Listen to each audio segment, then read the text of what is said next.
ओम शांति।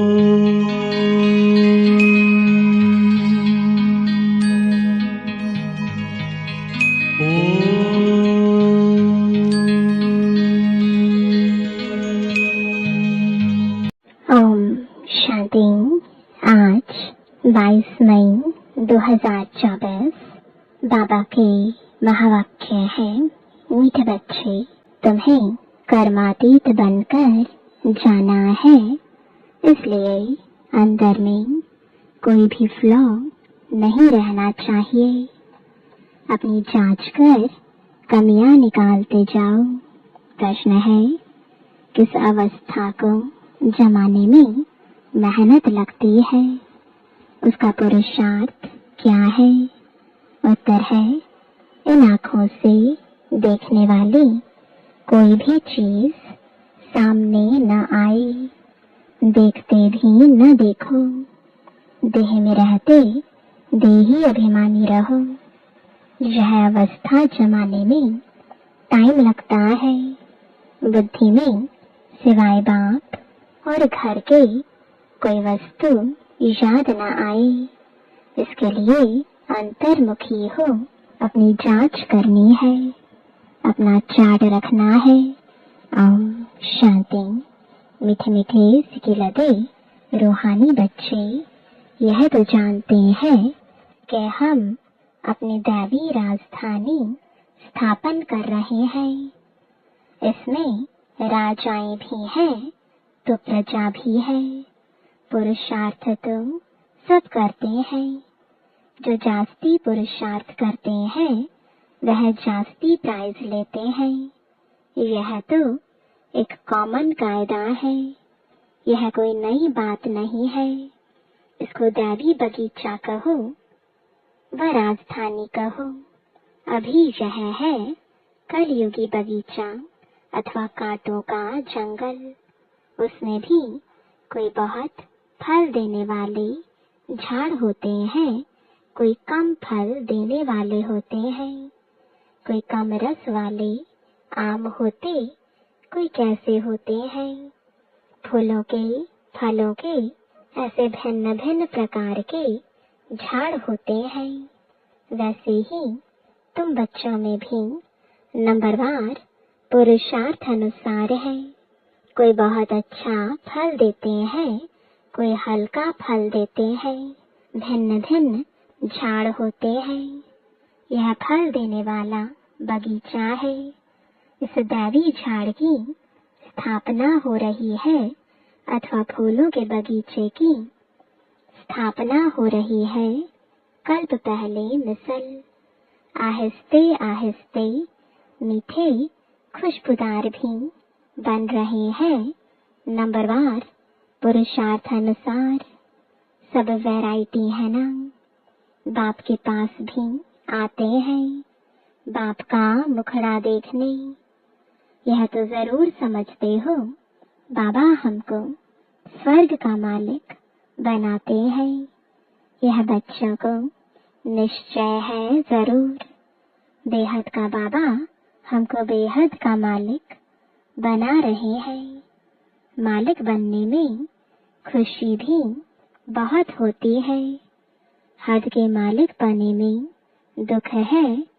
यह खेल ही सुख और दुख का बना हुआ है और यह भी भारतवासियों के लिए ही है। बच्चों को बाबा कहे, पहले अपना घर तो संभालो। घर पर धनी की नजर रहती है ना, तो बाप भी एक एक बच्चे को बैठ देखते हैं इनमें कौन कौन से गुण है और कौन से अवगुण है।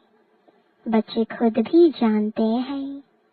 बाबा अगर कहे कि बच्चे तुम सब अपनी अपनी खामियां आपे ही लिख कर आओ, तो झट लिख सकते हैं। हम अपने में क्या क्या खामी समझते हैं। कोई न कोई खामी है जरूर। संपूर्ण तो कोई बने नहीं है। हाँ, बनना जरूर है।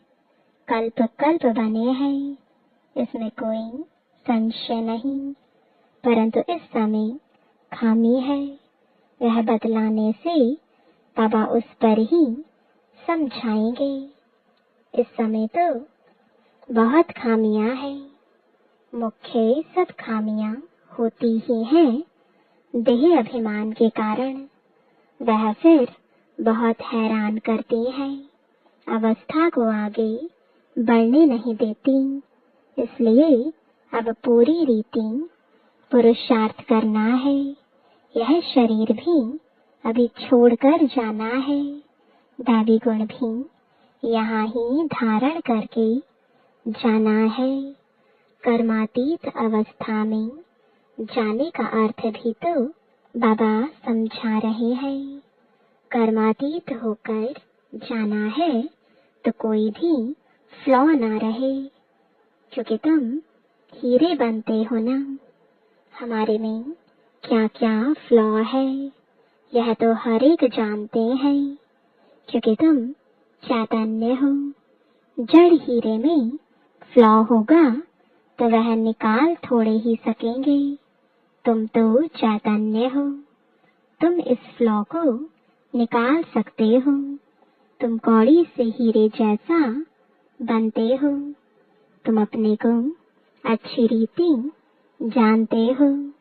सर्जन पूछते हैं, कौन सा फ्लॉ है जो तुमको अटकाता है, आगे बढ़ने नहीं देता है?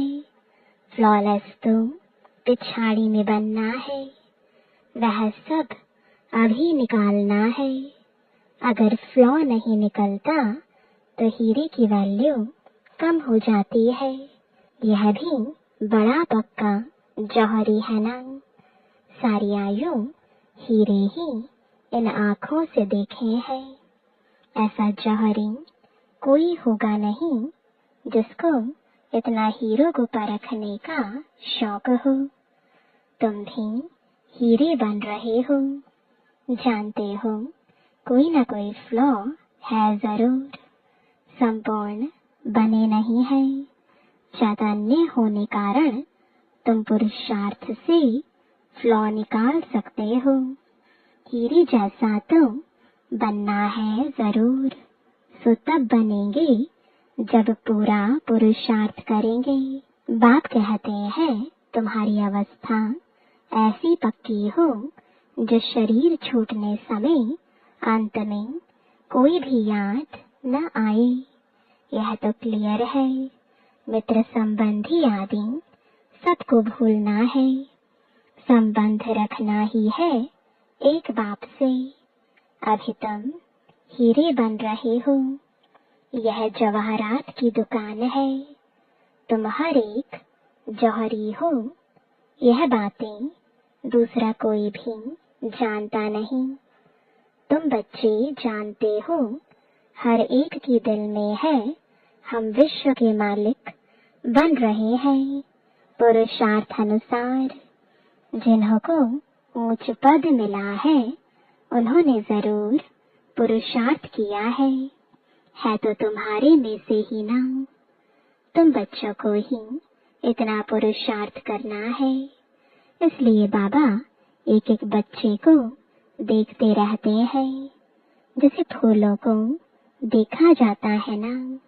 यह कैसा खुशबूदार फूल है, यह कैसा है, इनमें बाकी क्या फ्लॉ है? क्योंकि तुम चैतन्य हो। चैतन्य हीरे जान सकते हैं ना हमारे में क्या क्या खामी है, जो बाप से बुद्धि योग तोड़ाए कहाँ न कहाँ भटकाते हैं। बाप तो कहते हैं बच्चे माँ में कम याद करो, दूसरा कोई याद न आए। गृहस्थ व्यवहार में रहते एक बाप को याद करना है। इन्हों की तो भट्टी बननी थी जो तैयार हो निकली सर्विस के लिए। देखते हैं पुराने जो है वह अच्छी सर्विस कर रहे हैं, थोड़े नए भी ऐड होते जाते हैं। पुरानों की भट्टी बननी थी। भल पुराने हैं तो भी खामियां हैं जरूर। हर एक अपने दिल में समझते हैं कि बाबा जो अवस्था बनाने लिए कहते हैं वह अभी बनी नहीं है। ये ऑब्जेक्ट तो बाप समझाते हैं सबसे जास्ती खाद है देह अभिमान की। तभी देह की तरफ बुद्धि चली जाती है। देह में होते हुए देही अभिमानी बनना है। इन आँखों से देखने वाली चीज कोई भी सामने न आए, ऐसी अवस्था जमानी है। हमारी बुद्धि में सिवाय एक बाप के और शांति धाम के कोई भी वस्तु याद न आए। कुछ भी साथ नहीं ले जाना है। पहले पहले हम नए संबंध में आए, अभी है पुराना संबंध। पुराने संबंध की जरा भी याद न आए। गायन भी है अंतकाल जो स्त्री सिमरे, यह अभी की बात है। गीत तो कलयुगी मनुष्यों ने बनाए हैं, परंतु वह समझते थोड़े ही हैं। मूल बात बाबा समझाते हैं, एक बाप के सिवाय और कोई याद न आए। एक बाप की याद से ही तुम्हारे पाप कट जाएंगे और पवित्र हीरे बनेंगे। कोई कोई पत्थर तो बहुत वैल्यूएबल होते हैं, माणिक भी वैल्यूएबल होते हैं। बाप अपने से भी बच्चों की वैल्यू ऊंच करते रहते हैं। अपनी जांच करनी होती है। बाप कहते हैं अंतर्मुख हो, अपने में देखो हमारे में क्या खामी है, कहाँ तक देह अभिमान है। बाबा पुरुषार्थ के लिए भिन्न भिन्न युक्तियां समझाते रहते हैं। जितना हो सके एक की याद रहे। भल कितने भी प्यारे हों, खूबसूरत बच्चे बहुत लवली हों, तो भी किसकी याद न आए। यहाँ की कोई भी चीज याद न आए। कोई कोई बच्चे में बहुत मोह रहता है। बाप कहते हैं उन सब से ममत्व मिटाए, एक की याद रखो। एक लवली बाप से ही योग रखना है, उनसे सब कुछ मिल जाता है। योग से ही तुम लवली बनते हो, लवली आत्मा बनती है। बाप लवली प्योर है ना, आत्मा को लवली प्योर बनाने के लिए बाप कहते हैं बच्चे जितना मुझे याद करेंगे तुम अथाह लवली बनेंगे। तुम इतने लवली बनते हो जो तुम देवी देवताओं की अब तक पूजा हो रही है। बहुत लवली बनते हो ना। आधा कल्प तुम राज्य करते हो और फिर आधा कल्प तुम ही पूजे जाते हो। तुम खुद ही पुजारी बन अपने चित्रों को पूजते हो। तुम हो सबसे लवली बनने वाले, परंतु जब लवली बाप को अच्छी रीति याद करेंगे तब ही लवली बनेंगे। सिवाय एक बाप के और कोई याद न आए तो अपनी जांच करो कि बाप को बहुत लव से याद करते हैं। बाप की याद में प्रेम के आंसू आ जाएं। बाबा मेरा तुम आपके सिवाय दूसरा न कोई, और कोई की याद न आए। माया के तूफान न आए। तूफान तो बहुत आते हैं ना। अपने ऊपर बहुत जांच रखनी है। हमारा लव बाप के सिवाय और कोई तरफ तो नहीं जाता है। भल कितनी भी प्यारी चीज हो तो भी एक बाप की ही याद आए। तुम सब एक माशूक के आशिक बनते हो।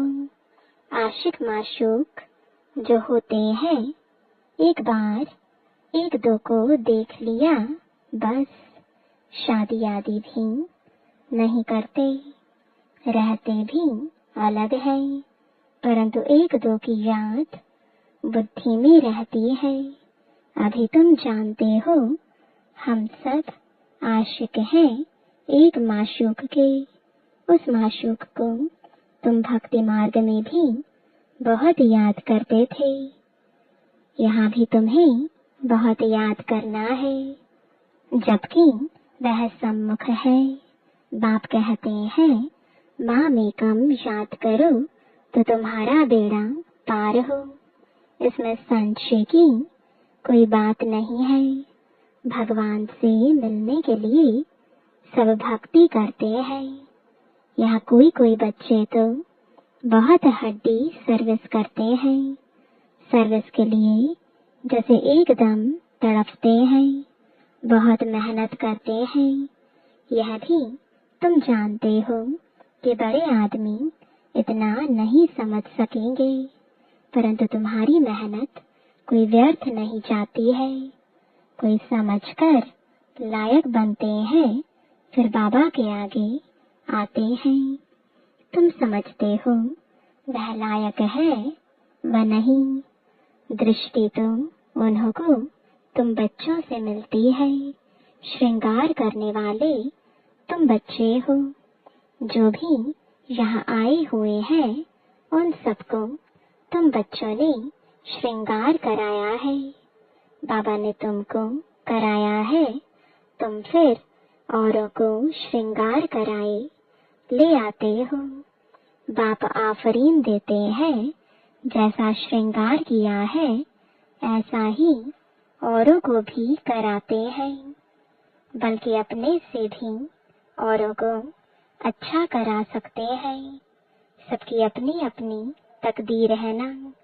कोई समझने वाले समझाने वालों से भी तीखे हो जाते हैं, समझते हैं इनसे हम अच्छा समझा सकते हैं। समझाने का नशा चढ़ता है तो वह फिर निकल पड़ते हैं। बाप दादा दोनों की दिल पर चढ़ पड़ते हैं।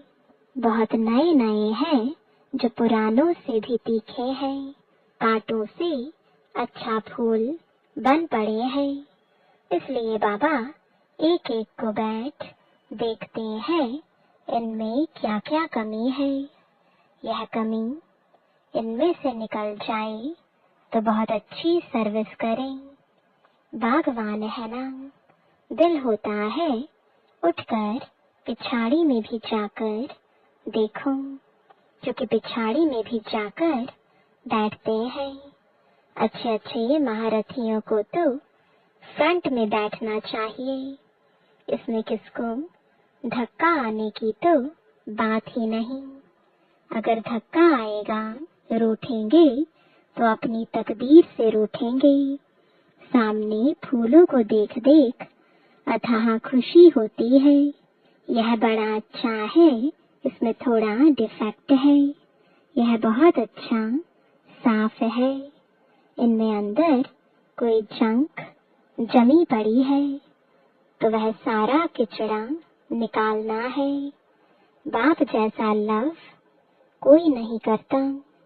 स्त्री का भी पति में लव रहता है ना, पति का इतना नहीं होता। वह तो दूसरी तीसरी स्त्री कर लेते हैं। स्त्री का तो पति गया बस, या हुसैन करती रहती हैं। पुरुषों के लिए तो एक जुत्ती गई तो और कर लेंगे। शरीर को जुत्ती कहा जाता है। शिव बाबा का भी लॉन्ग बूट है ना। अब तुम बच्चे समझते हो, हम बाबा को याद करेंगे, फर्स्ट क्लास बनेंगे। कोई फैशनेबल होते हैं तो जुत्तियां भी 4-5 रखते हैं, नहीं तो आत्मा की जुत्ती एक है। पाँव की जुत्ती भी एक होनी चाहिए, परंतु यह एक फैशन पड़ गया है। अभी तुम समझते हो बाप से हम क्या वर्षा पाते हैं। हम उस पैराडाइज के मालिक बन रहे हैं। हेवन को कहा ही जाता है वंडर ऑफ वर्ल्ड। जरूर हेवनली गॉड फादर ही हेवन स्थापन करेंगे। अब तुम प्रैक्टिकल में श्रीमत पर अपने लिए स्वर्ग की स्थापना कर रहे हो। यहाँ तुम कितने बड़े बड़े महल बनाते हैं, यह सब खत्म हो जाएंगे। तुम वहाँ क्या करेंगे? दिल में आना चाहिए, यहाँ तो हमारे पास कुछ भी नहीं है। वैसे ही भल बाहर में घर गृहस्थ में रहते हैं, यह भी समझते हैं सब कुछ बाबा का है, हमारे पास तो कुछ नहीं। हम ट्रस्टी हैं, ट्रस्टी कुछ नहीं रखते हैं, बाबा ही मालिक है। यह सब कुछ बाबा का है। घर में रहते भी ऐसे समझो। साहूकारों की बुद्धि में तो यह बातें आ ना सके। बाबा कहते हैं ट्रस्टी हो रहो, कुछ भी करो बाबा को इशारा देते रहो।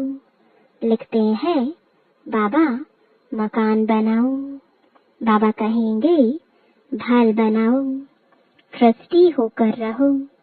बाप तो बैठा है ना, बाप जाएंगे तो सब इकट्ठे जाएंगे अपने घर, फिर तुम चले जाएंगे अपनी राजधानी में। हमको फिर कल्प कल्प आना ही है पावन बनाने। अपने समय पर आता हूँ। अच्छा, मीठे मीठे सिखिलते बच्चों प्रति माता पिता बाप दादा का याद प्यार और गुड मॉर्निंग। रूहानी बाप की रूहानी बच्चों को नमस्ते। रूहानी बच्चों की रूहानी बाप दादा को गुड मॉर्निंग और नमस्ते। धारणा के लिए मुख्य सार है पहला, सभी से ममत्व निकाल एक लवली बाप को याद करना है। अंतर्मुख हो, अपनी कमियों की जांच कर निकालना है। वैल्यूएबल हीरा बनना है। दूसरा, जैसे बाप ने हम बच्चों को श्रृंगार किया है, ऐसे सबका श्रृंगार करना है। कांटों को फूल बनाने की सेवा में लग जाना है। ट्रस्टी होकर रहना है। वरदान है ब्राह्मण जीवन में एक व्रता के पाठ द्वारा रूहानी रॉयल्टी में रहने वाले संपूर्ण पवित्र भव। इस ब्राह्मण जीवन में एक व्रता का पाठ पक्का कर प्योरिटी की रॉयल्टी को धारण कर लो तो सारे कल्प में यह रूहानी रॉयल्टी चलती रहेगी। आपके रूहानी रॉयल्टी और प्योरिटी की चमक परम धाम में सर्वात्माओं में श्रेष्ठ है। आदिकाल देवता स्वरूप में भी यह पर्सनालिटी विशेष रही है। फिर मध्यकाल में भी आपके चित्रों की विधि पूर्वक पूजा होती है। इस संगम युग पर ब्राह्मण जीवन का आधार प्योरिटी की रॉयल्टी है।